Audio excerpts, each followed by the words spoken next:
প্রিয় বিনিয়োগকারী ভাই ও বোনেরা, আসসালামু আলাইকুম। আজকের আলোচনায় আপনাদের স্বাগত জানাচ্ছি। যে যেখান থেকে এই আলোচনা শুনছেন, আশা করি সবাই ভালো আছেন। স্টক মার্কেটে আমরা দুইটা কাজ করতে পারি। একটা হলো স্বল্প সময়ের জন্য আমরা ট্রেড করি, আর একটা দীর্ঘমেয়াদের জন্য আমরা ইনভেস্ট করি। স্বল্প সময়ে ট্রেড করে আমরা ক্যাপিটাল গেইন করি, আর দীর্ঘমেয়াদে ইনভেস্টমেন্ট আমরা যারা করি সেই ক্ষেত্রে বছর শেষে কোম্পানি যে ডিভিডেন্ড দেয় সেটাই হচ্ছে আমাদের রিটার্ন অন ইনভেস্টমেন্ট। এখন কথা হলো যে আপনি যদি লং টার্মে ওয়েলথ ক্রিয়েট করতে চান, সেই ক্ষেত্রে শর্ট টার্মে ট্রেড করে কিন্তু ওয়েলথ ক্রিয়েশনটা সম্ভব নয়। এই জন্য লং টার্মে দীর্ঘমেয়াদের জন্য বিনিয়োগ করতে হয়। আমরা বিশ্বের বিভিন্ন বড় বড় বিনিয়োগকারী হিসাবে আমরা যাদেরকে চিনি, তারা কিন্তু আমরা খেয়াল করলে দেখব যে তারা দীর্ঘমেয়াদে ইনভেস্টমেন্ট করেই তারা ওয়েলথ ক্রিয়েট করতে পেরেছে। এখন কথা হলো যে এই দীর্ঘমেয়াদী বিনিয়োগ করার জন্য আমাদের যে মানসিকতা গঠন করাটা একান্ত প্রয়োজন, সেটা আমরা কিভাবে করতে পারি, আজকের ভিডিওতে আমরা সেই বিষয়ে কথা বলবো। শুরুতেই বলতে চাই যে আপনাকে প্রথমেই আপনার লক্ষ্যটা নির্ধারণ করতে হবে যে আপনি একজন বিনিয়োগকারী হতে চান, আপনি ট্রেডার হতে চান না। আপনি যদি বিনিয়োগকারী হতে চান তো এবং এই লক্ষ্যটা যদি আপনি নির্ধারণ করে ফেলেন, তাহলে আপনার 50% কাজ শেষ। কারণ একজন ট্রেডারের স্ট্র্যাটেজিটা ভিন্ন এবং একজন বিনিয়োগকারীর স্ট্র্যাটেজি ভিন্ন। একজন ট্রেডার তাকে প্রতিনিয়ত মার্কেটের আপডেট রাখতে হয়, মার্কেটটাকে মনিটর করতে হয়, কিন্তু একজন দীর্ঘমেয়াদী বিনিয়োগকারী হিসেবে আপনার এই কাজ করার প্রয়োজন নেই। তাই শুরুতেই আপনি যদি আপনার লক্ষ্যটা নির্ধারণ করে ফেলেন যে আপনি লং টার্মে ওয়েলথ ক্রিয়েট করতে চান, এই জন্য আপনি একজন বিনিয়োগকারী হতে চান, তাহলে আপনার 50% কাজ শেষ। এবং আমি মনে করি এটা বড় ধরনের একটা অগ্রগতি। কারণ স্টক মার্কেটটা সবসময় ভোলাটাইল থাকে, এই আপস অ্যান্ড ডাউন। এটা হচ্ছে ট্রেডাররা এই আপস অ্যান্ড ডাউনকে কাজে লাগিয়ে তারা সেখান থেকে স্বল্প সময়ে মানি মেক করার চেষ্টা করে। কিন্তু আপনি এই আপস অ্যান্ড ডাউনকে কাজে লাগিয়ে যেহেতু মানি মেক করতে চাচ্ছেন না, আপনি চাচ্ছেন একটা বিজনেসের গ্রোথকে কাজে লাগিয়ে সেখান থেকে ওয়েলথ ক্রিয়েট করতে, তো সেহেতু এই মার্কেটের আপস অ্যান্ড ডাউন এটা আপনার রেগুলার বেসিসে এটা ফলো করা খুব বেশি একটা দরকার নেই। যদি আপনি চান সেটা করতে পারেন, কিন্তু এটা আপনার প্রয়োজন নেই। এরপর আপনার যে কাজটি করা প্রয়োজন সেটা হলো প্ল্যানিং করা প্রয়োজন। যে আপনি যে বিনিয়োগটা আপনি করবেন সেই বিনিয়োগটা 10 বছরের জন্য করবেন না 20 বছরের জন্য করবেন না 30 বছরের জন্য করবেন, এই প্ল্যানিংটা আপনি করে ফেলবেন। এবং প্ল্যানিং করার সাথে সাথে আপনার আরেকটা কাজ করা উচিত, সেটা হলো যে এই প্ল্যানটাকে কিভাবে আপনি এক্সিকিউট করবেন তার একটা কৌশল নির্ধারণ করা উচিত। যে আপনি স্টক মার্কেটে যেই টাকাটা ইনভেস্ট করবেন সেটা মান্থলি বেসিস করবেন, নাকি ত্রৈমাসিক ভিত্তিতে করবেন, নাকি আপনি মার্কেটটা যখন একবারে ডাউন ট্রেন্ডে থাকবে সেই সময়ে করবেন। এই কৌশলটা আপনাকে নির্ধারণ করে নিতে হবে। কৌশলটা নির্ধারণ করতে হবে আর একটা কারণে, সেটা হলো যে আপনি যাতে কখনো আবেগতাড়িত হয়ে সিদ্ধান্ত না নেন, এইটা আপনাকে সবসময় মাথায় রাখতে হবে। এরপর আপনার যে কাজটা করা দরকার সেটা হলো যে প্রতিনিয়ত শেখার চেষ্টা করা এবং স্টক মার্কেট সম্পর্কে জ্ঞান অর্জনের চেষ্টা করা। এখন প্রশ্ন হলো যে আপনি কি শিখবেন। আপনি শুরুতেই যেটা শিখতে পারেন সেটা হলো স্টক মার্কেটের ফান্ডামেন্টাল অ্যানালাইসিস। কোনো একটা স্টকের ফান্ডামেন্টাল অ্যানালাইসিস কিভাবে করতে হয়, কোনো একটা কোম্পানির ফিউচার গ্রোথ কিভাবে অ্যানালাইসিস করতে হয়, বা অ্যাজাম্পশন কিভাবে করা যায়, এবং আন্ডার ভ্যালুড অবস্থায় কিভাবে একটা স্টক ফাইন্ড আউট করতে হয়। এখানে প্রতিষ্ঠিত কিছু থিওরি রয়েছে, যেমন ডিসিএফ মেথড একটা রয়েছে। অর্থাৎ কোনো একটা স্টক কতটা আন্ডার ভ্যালুড অবস্থায় রয়েছে এবং সেই আন্ডার ভ্যালুড অবস্থায় স্টকটা খুঁজে বের করার পদ্ধতিটা এটা কিন্তু আপনাকে অবশ্যই জানতে হবে যদি আপনি লং টার্মে ওয়েলথ ক্রিয়েট করতে চান। এবং এই সঙ্গে আরেকটা কথা বলে রাখি, সেটা হলো যে এই শিক্ষার প্রক্রিয়াটা কিন্তু কখনোই শেষ হওয়ার নয়, এটা আপনাকে অব্যাহত রাখতে হবে। প্রতিনিয়ত প্রতিদিন কিছু কিছু করে শেখার চেষ্টা করতে হবে। এবং শুধু স্টক মার্কেট নয়, ফাইন্যান্সিয়াল মার্কেটের আদার যেই সেক্টরগুলো রয়েছে সেইগুলো সম্পর্কেও কিন্তু আপনাকে খোঁজখবর রাখতে হবে। দেশের ইকোনমি কী অবস্থায় যাচ্ছে বা ইন্টারন্যাশনাল ইকোনমি কী অবস্থায় যাচ্ছে, এই সব বিষয়ে কিন্তু আপনাকে খোঁজখবর রাখার চেষ্টা করতে হবে এবং আপডেট খবরগুলো আপনাকে রাখতে হবে।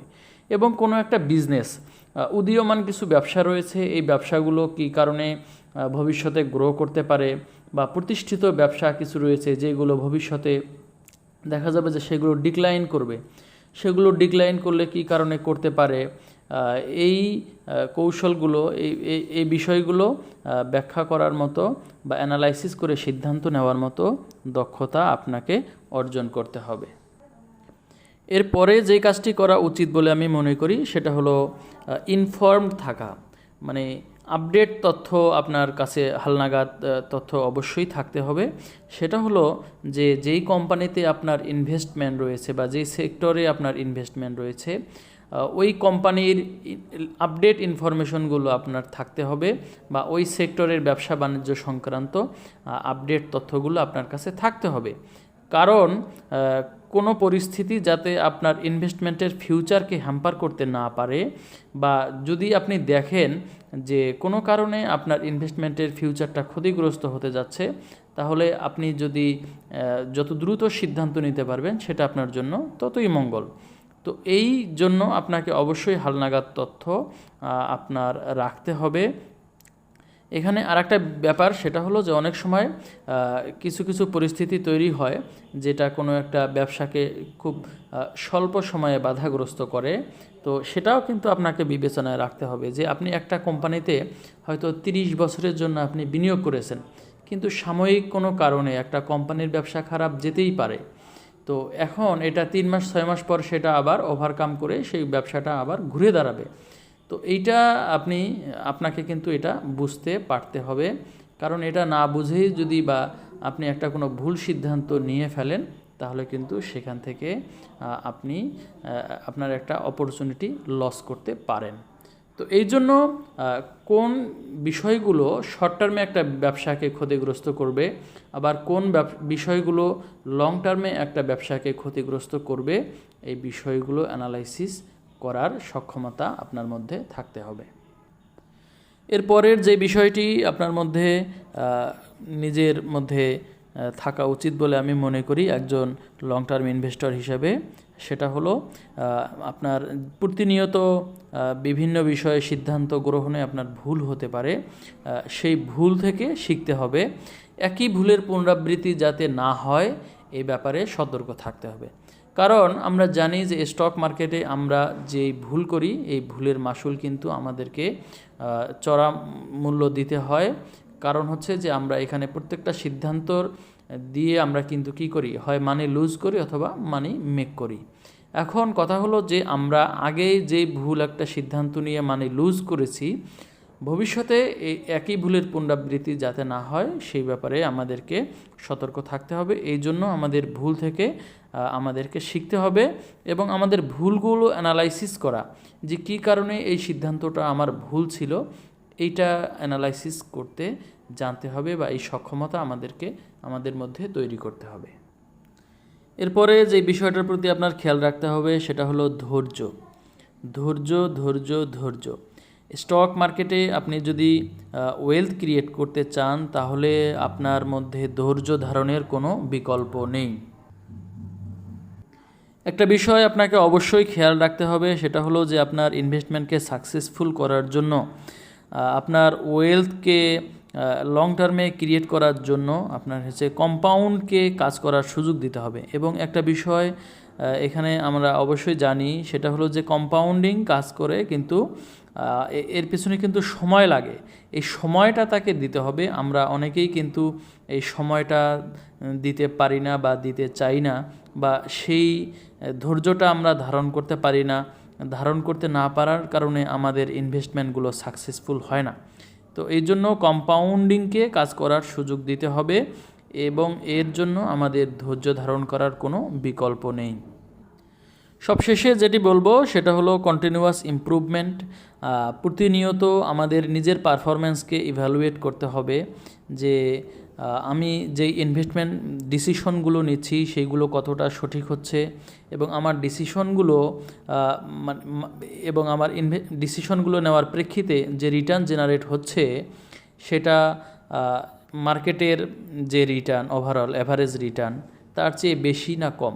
যদি অ্যাভারেজ রিটার্নের চেয়ে কম হয়, সেই ক্ষেত্রে কী কারণে আমার রিটার্নটা কম হলো বা আমার কোন সিদ্ধান্তটা ভুল ছিল সেটা ইভ্যালুয়েট করতে হবে, এবং যেই সিদ্ধান্তটা ভুল হয়েছে সেই ভুলকে শোধরানোর ক্ষেত্রে আমাদেরকে কিন্তু বিলম্ব করা যাবে না। কারণ আমরা যত ভুল শুধরানোর ক্ষেত্রে বিলম্ব করব, আমাদের ক্ষতিটা কিন্তু ততই বেশি হবে।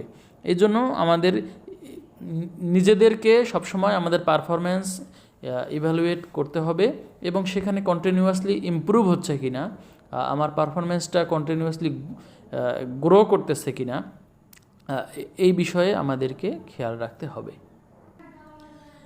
সবশেষে বলবো যে এই কথাটা আমাদেরকে অবশ্যই মনে রাখতে হবে যে এই বিষয়গুলো আমরা কিন্তু রাতারাতি আমাদের নিজেদের মধ্যে আমরা বিল্ড আপ করতে পারবো না। এর জন্য আমাদেরকে সময় দিতে হবে নিজেদেরকে, এবং প্রচুর পড়ালেখা করতে হবে, এবং এটা একটা ধারাবাহিক প্রক্রিয়া, কন্টিনিউয়াস যে একটা প্রচেষ্টার মাধ্যমে কিন্তু আমরা এই বিষয়গুলো রপ্ত করতে পারি বা এটা রপ্ত করা সম্ভব। এবং এটা যদি আমরা করতে পারি তাহলে আমাদের মধ্যে যে একটা ইনভেস্টর মাইন্ডসেট এবং ইমোশনাল যে ডিসিপ্লিন, এগুলো কিন্তু আমরা গঠন করতে পারবো, এবং এইগুলো করে আমরা প্রপার অ্যানালাইসিস করে আমরা যদি ইনভেস্টমেন্ট ডিসিশনগুলো নিতে পারি, যথাসময়ে আমরা যদি আমাদের পারফরম্যান্স ইভ্যালুয়েট করে এবং সেখান থেকে আমাদের যে ভুলগুলো বের হবে সেইগুলো আমরা যদি শুধরে নিতে পারি যথাসময়ে, তাহলে কিন্তু আমাদের পক্ষে একজন সাকসেসফুল ইনভেস্টর হওয়া সম্ভব। তো এই ছিল আজকের আলোচনা। আশা করি আলোচনাটি আপনাদের ভালো লেগেছে। যদি ভালো লেগে থাকে তাহলে লাইক, কমেন্ট এবং শেয়ার করবেন। আর চ্যানেলে নতুন হয়ে থাকলে চ্যানেলটি সাবস্ক্রাইব করে আমাদের সঙ্গেই থাকবেন।